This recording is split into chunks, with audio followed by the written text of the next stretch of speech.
Sä et oo koskaan kuullut tästä näppäimistöfirmasta, vaikka sun kyllä pitäis. Tää firma on Akko ja ne on lähettänyt mulle niitten uusimman pelinäppikseen. Lähdetään avaamaan. Tän mallin nimi on Monsgeek M1V5, ja sä et tuu uskoa, kuinka vähän tää maksaa.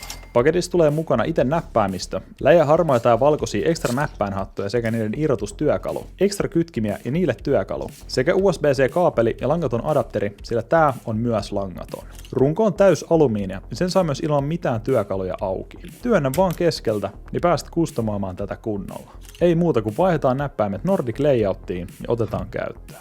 Valoefektejä ja muita asetuksia säädetään suoraan näppäimistöstä, eli ei tarvitse erillisiä sovelluksia. Kytkiminä toimii uusi Akko V3 Piano Pro, jonka ääni on todella hyvä. Ennakkotilaushinta on 189, mutta koodilla Miiko10 saat vielä 10% alennusta. Tsekkaa pidempi esittely mun YouTube-kanavalta ja suora linkki löytyy mun biosta.